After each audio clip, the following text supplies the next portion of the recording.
This morning, we are in our Get Real series, and we're going to be looking at relationships today, and we're going to be looking at what type of relationships we need in our lives that would benefit us as believers and as just people, as individuals.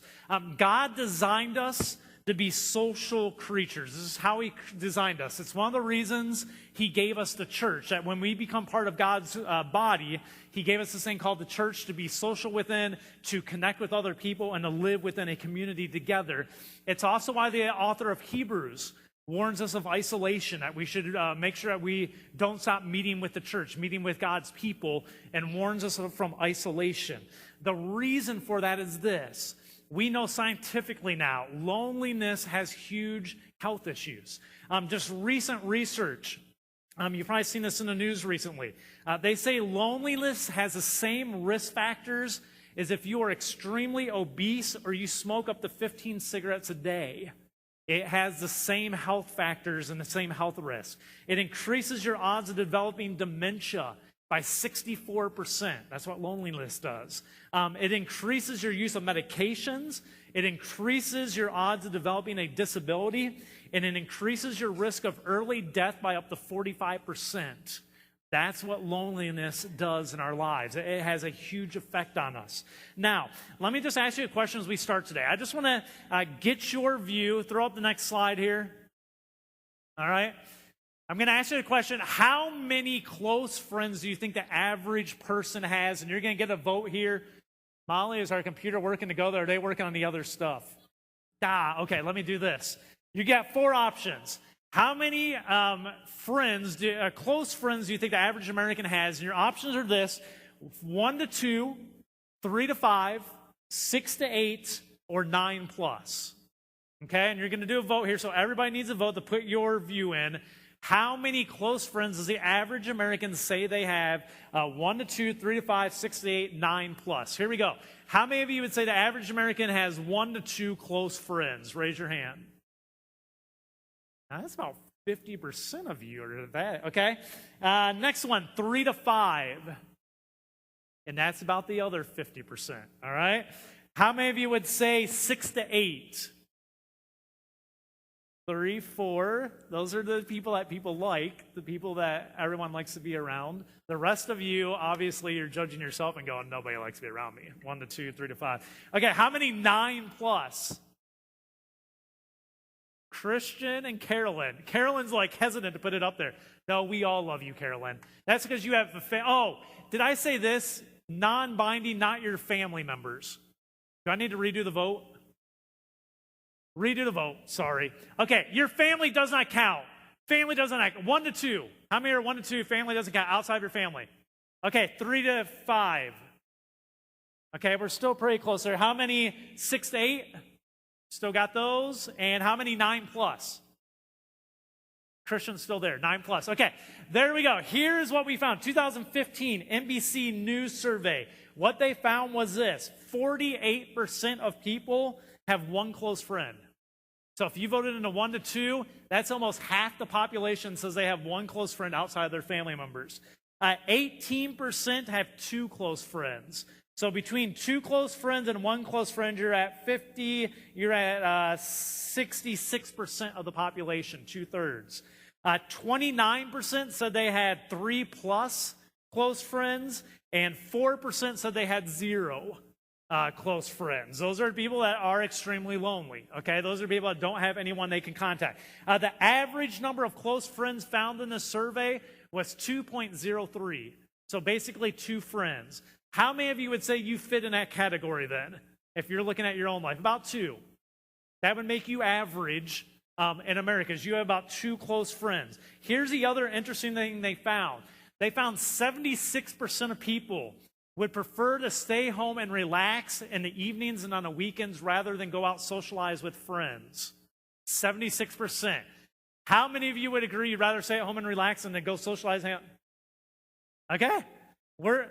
This is the first time my numbers match the people. Did you all see that? Usually this stuff never comes close, but there you go. 76%. So here's what this tells me. Most of our favorite TV shows, and I picked them from 3 different generations. Cheers, right? How many of you remember Cheers? Friends. How many of you like to show Friends? Or the last one right now, what was the last one I had on there? Big Bang Theory. Big Bang. What you have is this. All of those shows are fantasies. None of them really describe the average American life or even anywhere near the majority of average American life. People do not have 6, 7, 8 friends that they hang out with all the time and go down and go see movies with and go out and hang out at the little coffee shop at or at the bar or whatever. Most people do not have that life or even desire that life, but that's what we see in our TV shows most of the time. So this morning, I want to get real just about relationships. Understand, relationships doesn't mean you're supposed to have 10, 15, 20 people that you're really close to. That's not the real experience of people. We have a much more limited group of people that we have close to us. So what I want to talk about is what type are beneficial to us. What type of friendships will help us become the people that God desires for us to be. Now, here's a hard thing. Usually we don't think about this. We just have our friends, right? And your friends are your friends. You don't even know how it all developed. You probably go back to the time that you first met them and all. But you don't sit around going, that person would fit well in my friendship and that one. You're strategic. You don't think strategically about it. You just have friends. But what I want to challenge you a little bit this morning is this. It is valuable for us to look at our relationships around us and take some time to go, what type of things do they offer us and how do we benefit them, to find a well-balanced group of friends around us that benefit us as individuals and as followers of God. It would be beneficial to take some time and actually analyze those friendships around us. So that's what we're going to do this morning. I'm going to talk about 3 different beneficial types of relationships that would benefit you having in your life, and to find a well-rounded mix of these 3 different types, all right? The first type of relationship is this. You need people in your life who build you, who build us. You need people who are encouraging, that when you are around them, just say nice things to you and build you up and make you feel good. You need some of those people, the ones that no matter what's going on in your life, no matter what's happening, no matter how bad or bleak, you go to and this person just has the right things to say that kind of make you feel better. All right? You need those people. Here's some scriptural evidence of this as well. 1 Thessalonians chapter 5, it says this. So encourage each other and build each other up, just as you already are doing. This is talking about the church, that we are to build each other up, that we need encouragement. We need people that build us. 2 Corinthians 13, it says this. Dear brothers and sisters, I close my letter with these words. Be joyful, grow to maturity, encourage each other, live in harmony and peace, then the God of love and peace will be with you. All right? In the church, we need people around us that build us up, that encourage us in this life. In Romans chapter 1, Paul writes this. He says, when we get together, so he's talking to the church, when I get together with you guys, I want to encourage you in your faith, but I also want to be encouraged by yours. And so you see Paul here with the relationship he has where he goes, I encourage these people and they encourage me back. And it's a very valuable relationship to have in our lives, to have people around you that are encouragers. Now, here's the thing. If you don't have any of these people in your life, what you need to do is you need to start praying about it. And you need to pray that God puts someone in your life that's an encourager. Because this is the hard thing about today. I can't just tell you, go get a relationship and have a relationship. It doesn't work that way, right? You can't I'm picking out that person and I need that person in my life, so I'm going to go be a friend with them and they're going to be part of my little circle. That makes you creepy, okay? It doesn't work out that way. So what you need to do is this. You need to start praying to God. And if you go, I don't have encouraging people in my life, I don't have any of those relationships, you need to start praying and go, God, I need you to bring someone in my life that encourages me. I just need that constant encourager that's in my life. Because without them, it is very hard to stay motivated. It's very hard to keep your spirits up when you don't have that motivator in your life. You need that person. Now, on the other hand, if all you do is surround yourself with people who build you up, you run the real risk of being overwhelmed by sin. This is one of the fatal flaws a lot of people get themselves into. Of the 3 types of friendships I'm going to talk about today, the first 2 are pretty normal. The last one's hard. This one, what happens is this. We like people who encourage us, right? We love to have people around us that tell us everything we do is great, that just build us up. The problem becomes this. If all of your relationships are those types of people, Those people will clap you into sin. Those people will cheer you while you destroy your life because they're encouragers. So all the people in your circle cannot just be encouragers, because you will drive yourself into sin and you will be overwhelmed by sin, because nobody will stop you and no one will speak to you and go, you got to put the brakes on. Because they are people who naturally go, I applaud for you and I try to build you up and make you feel good. Even when I see you blowing up, I clap for you. They're good to have. They're not good to be completely surrounded by. Okay, that's the first type of relationship that will benefit us. The second type is we need people who need us. Okay, we need people in our lives that we have something to offer them that they need. We need those people. Maybe it's life skills. Maybe you need some people in your life that you have life skills that you can teach them that they don't have, that you can benefit them by. You need to have those people in your life, or you have someone that needs what you have. Maybe it's financial stability. Maybe it's someone that struggles financially and you are more stable and they are in your life because you can help them through those times where they are financially unstable and they need extra help. You need some people like that in your life. Maybe it's spiritual guidance. This is one that's definitely commanded by God, is that we should have relationships in our life of people who need to know Jesus or better understand Jesus or grow in a relationship with Jesus. We need to have those people in our lives that need what we have, so we can give that to them and help them along in their journey. All right? You need those relationships. In Mark chapter 6, we see this in Jesus. It says, Jesus saw a huge crowd. As he stepped from the boat, he had compassion for them because he saw that they were sheep without a shepherd. So he began to teach them many things. What you have is you have Jesus, he's on the boat with his guys, and he comes up to the shore, and there's a large crowd there. And he says, he has compassion because he looks at them and goes, they're just lost. They're desperate for something. And says his compassion leads him to go, I'm going to spend time and I'm going to teach you guys. We know from this passage and all, he's exhausted. He's tired. His first thing isn't, I want to go spend more time with people and teach them. His first thing is, I need to go get some time for me and relax. But it says his compassion overwhelms him to where he goes, I help them and I teach them. I tell you that for this. In Luke 6, Jesus also says this. He says, you must be compassionate, just as your Father is compassionate. All right? We need to have people in our lives that need us, that we can offer them something that they don't already have. Now, if you don't have a relationship like this in your life, what I would ask you to do about this one is, this is a little bit different than just praying about it and asking God to just throw someone in there. This is where you pray that God would open your eyes. All right?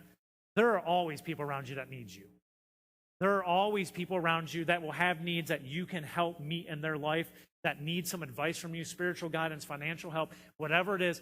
There are people all around us, if we would open our eyes, that we would see that need us, that we could include into our relationship circle and be a benefit to them in their lives. All right?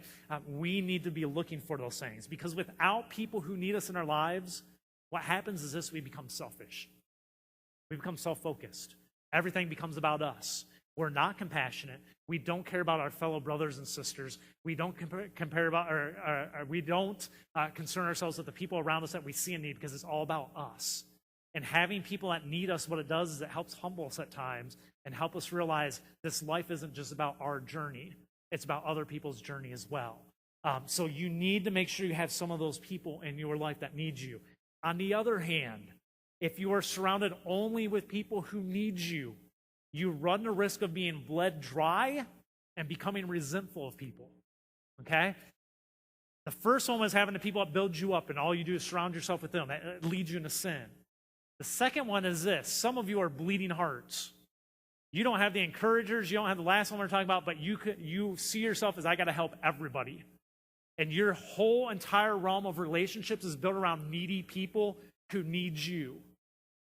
And what you do is you convince yourself that's good. I'm a good person. What I'm telling you is, if that's the only relationships you're surrounded by, they will bleed you dry. And you won't be able to give your best to the ones that need your help. And the other thing that happens is, I see this all the time, you start to become resentful of people. And you see people in a negative light just from the start all the time. And you naturally go in, when you talk to people, when you communicate with people, seeing them and resenting them and seeing them as little leeches who want to suck more off of you. Okay? That's how you see it. So you got to be careful that not that all my relationships around me are people that need me, because it will suck you dry. It's not healthy for you to be in that type of relationships where that's all you have surrounding you. That leads us to the third one. This is the one that's toughest for us to have in our lives. That relationship is this. You need people around you who challenge you. Okay?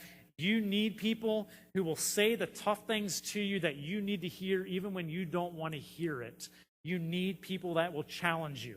This relationship is the one most of us lack. And the reason we lack this is we don't like these relationships on the surface. Okay? When you first have these relationships, they're not easy to have. When you are a teenager in your early 20s, you hate these relationships, right? As you get older and wiser, godly people start to understand these people are invaluable in your life. To have people that will say the things you don't want to hear but you need to hear and will come speak it to you into your life. How many of you have learned to appreciate those people that have those in your realm? Okay? Very valuable relationships, but ones that we naturally tend to push away. Proverbs 27, it reads this. It says, as iron sharpens iron, so a friend sharpens a friend. Okay, when iron sharpens iron, is it a peaceful little process? No, you're banging two things together. But it benefits both of them. And that's what it's teaching us here, is iron sharpens iron. You need that person who's willing to bang you around a little bit. If you don't have this person in your life, which I'm going to say, there's a decent amount of you that don't. You don't have these people in your life. Here's what you need to do. You need to humble yourself. And you need to be open to allowing that person to speak into your lives. This is my view. Most of us have those people within our circles, but we don't give them a voice because they irritate us at times. Because when all the encouragers are clapping for us, it's that one person over there going, stop for a second and rethink this. And that's a lot harder to stop and listen to that when we have the 40 people over here clapping for us. So what I would ask you to do is this. If you don't have that person, you got to pray for God for a humble heart. To go, God, I need that person that will speak truth unto me, that when I am heading off in a bad direction, this is a person I can trust that will come to me, that cares about me, wants the best for me, but will also tell me things I don't want to hear because they know it's what's best for me. You need to pray and go, God, humble me in this. The reason this is so important is without these people, what happens is you will never be pushed to get out of your comfort zone for the rest of your life. You will live in a place of comfort, but you won't make an impact and you won't grow. You need these people to spur you on, to grow you from beyond the point that you are right now into a better person that has greater influence, that has a greater impact for the kingdom of God in your life. You need these people who spur you on. On the other hand, if you surround yourself with only these people, which I know very few people that these are the only relationships they have, but if you surround yourself with only people like that, what happens is you will burn out, you will be beat down, and you will become demoralized. And the world just seems to start to collapse on you because all you hear then is criticism, or in your view, criticism. And it's good to have a part of that in your life, but not to be the dominating voice in your life. All right? Those are the types of relationships we need in our lives. I encourage you, take some time and really evaluate the relationships you have around you right now. And go, do I have a good mix of these types of relationships in my life? Do you have some people who build you up? How many of you would say you have that? Okay, not everybody. Do you have some people on the other side that need you? How many of you have those? Okay, these people are easy to find. So most of us have those because there's more of them than you ever want. And you have to pick how much can I help, okay? Last one is this, though. How many of you have that person that's willing to challenge you, that's willing to tell you what you need to hear when you don't want to hear it? How many of you have that person? Okay, that's a smaller number. You need to find a well-balanced mix. Because when you do that, you get to a point that you can grow beyond where you are today, and you can start to become the person that God desires you to be by the benefit of other people pouring their lives into you. Now, at the same time, you have to be a benefit to others. You might have to be the encourager to someone in your life. You might have to be that person that speaks truth into someone's life. You might be the needy person who needs to humble yourself and go ask help from someone else. And I will say this, those of us that are Christians, we struggle with this one, asking people for help. So when things get bad, we go, until it's like everything's going to fall apart, I'm not asking. Men, we really struggle with this one. Unless everything's about ready to go up in flames, I won't ask for help. What I try to tell several of you here is this. We're a church body. The reason we're doing a special offering back here, we have some people in the church that have needs that we as a church need to take care of. So we're collectively pulling together to help make sure their needs are taken care of and helping those that need something that we can provide. That's what the church is here to do. So we have to make sure that we are willing to receive help as well as a church congregation and go, it's okay. That's why God gave us a church family. It's why he gave us this community. But what I'd ask you to do to wrap up is this. You need to seek, to find, and develop a good mix of these three types of relationships so that you can constantly be pushed to grow in your life. You are encouraged to stand strong in your faith in this life, and you impact other people's with the gifts God has given you in this life. That's what we're called to do, and God has given us other people around us to help us do that better and more effectively as a community rather than just individuals. You pray with me.